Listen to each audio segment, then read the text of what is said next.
j'ai appris que M. Sarkozy, ancien président français, serait attendu ou serait même déjà arrivé à Kinshasa. Je fais partie des gens qui se posent la question, mais tiens, il y va en touriste ou bien il a une mission?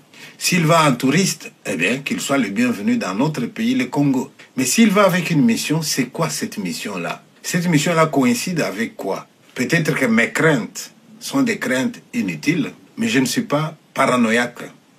Il y a des prémices qui me permettent de m'inquiéter de la visite de M. Sarkozy. Ces prémices, c'est quoi? Eh bien, c'est revenir d'abord sur la vie de M. Sarkozy. M. Sarkozy, c'est cet homme qui a accueilli Kadhafi, mais qui un jour a décidé d'aller le tuer. M. Sarkozy, c'est quelqu'un qui est accusé dans son pays d'avoir trempé dans des histoires louches. Vous avez même des gens qui l'accusent d'avoir reçu l'argent de Kadhafi. Je n'ai pas de preuves là-dessus, mais il sait très bien que c'est des choses qui s'échuchotent.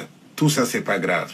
Mais ce qui est grave pour moi, c'est quand je reviens au projet de balkanisation de notre pays qui a été décidé par certaines personnes dans le monde. La France a eu de mauvaises relations avec le Rwanda un moment à cause de l'affaire du génocide, dans lequel nous, Congolais, on n'y est pour rien. Et lorsqu'il a fallu maintenant essayer de régulariser les relations, Sarkozy a trouvé une monnaie d'échange. La monnaie d'échange, c'était quoi? C'était de soutenir que le Rwanda pouvait traverser et venir exploiter nos minerais. Sarkozy pouvait critiquer notre pays.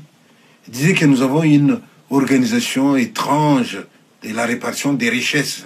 Il nous a parlé de la géographie qui a ses lois. Mais la géographie qui fait que Sarkozy, à ce moment-là, il était président de la Nouvelle-Calédonie, il était président de la Polynésie, il était président de la Corse, de la Martinique, de la Guadeloupe, mais il voulait nous apprendre des leçons de géographie. Je pense que M. Sarkozy se moque des gens. Alors, ceux d'entre vous qui seraient amnésiques, eh bien, réécoutez bien ce que M. Sarkozy dit dans la vidéo suivante. Un danger plane sur le Congo. N'avez-vous pas entendu ce président Sarkozy qui a déclaré une nouvelle approche pour apporter aux pays de la région l'assurance que l'ensemble de ces questions sera réglé de façon globale.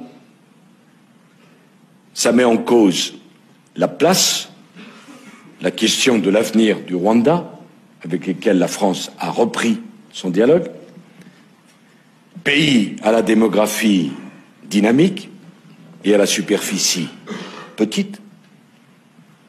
Cela pose la question de la République démocratique du Congo, pays à la superficie immense et à l'organisation étrange des richesses frontalières.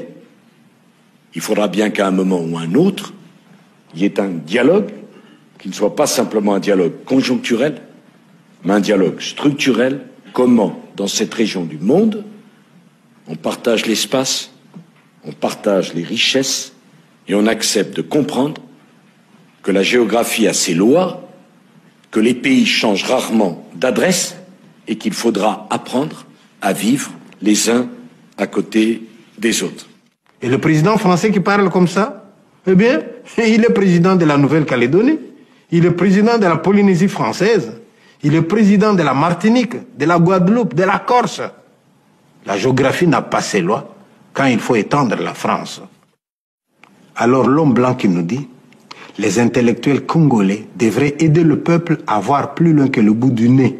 Vous avez entendu? Est-ce qu'il faut des commentaires à ça? Je pense qu'on ne se moque pas des gens. Au nom de tous les Congolais qui sont morts dans l'Est du Congo, de grâce, Monsieur le Président Tshisekedi, accueillez M. Sarkozy comme un ancien président. C'est tout en votre honneur, mais que M. Sarkozy soit venu pour interférer dans certains dossiers que vous devez prendre au sérieux, là, ça serait nous trahir. Je posais la question ce matin à quelqu'un à Kinshasa pour dire, ben, allons-y, nous allons faire des hypothèses. À votre avis, cette visite de M. Sarkozy correspond avec quoi? Ça correspond avec un député de chez nous, accusé de trahison, qui exploite notre pays avec des complices extérieurs. Cet homme serait en prison. Mais s'il est en prison, on doit mener des enquêtes. Et en fonction de ce à quoi on va arriver, on prendra des décisions pour voir qu'est-ce qu'on fait avec lui. Mais c'est à ce moment-là que Sarkozy arrive. Y a-t-il un lien?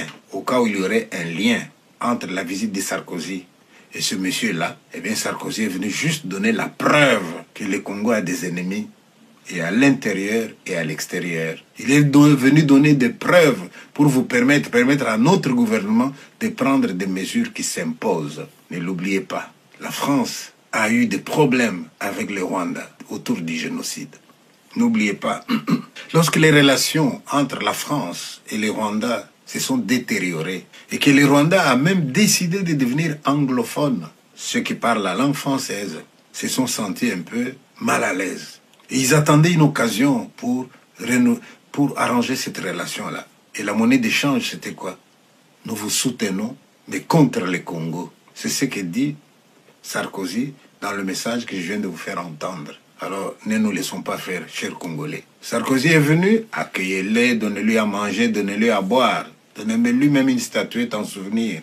Mais une fois qu'il est parti, laissez les dossiers de la justice suivre leur cours normalement. Si le député qui est accusé s'avère innocent, qu'on les libère, qu'on les laisse faire son travail comme tout Congolais. Mais s'il s'avère que c'est un traître, eh bien que la justice fasse son travail. Vous savez, certains Européens nous prennent pour des aveugles, alors que nous savons ce qui se passe ici. Au moment où il a fallu nommer quelqu'un à la tête de la francophonie, Kagame est allé à Paris. Il a été reçu par Macron. Macron lui a fait une promesse. Au même moment, au Canada, les Canadiens francophones ont écrit à leur Premier ministre « Suivons l'exemple de la France ». Parce que depuis que le Rwanda est devenu anglophone, nous n'avons plus d'influence dans la région, là, dans ce pays. Or, si vous nommez quelqu'un qui est rwandais à la tête de la francophonie, ça sera une porte pour nous, les Canadiens francophones. Moi, j'ai des preuves. Alors, si la politique dans le monde doit fonctionner de cette manière-là, alors faisons attention, ne nous laissons pas faire. Monsieur Sarkozy, bienvenue au Congo. Mais Monsieur Sarkozy, pas de leçons à nous donner, s'il vous plaît.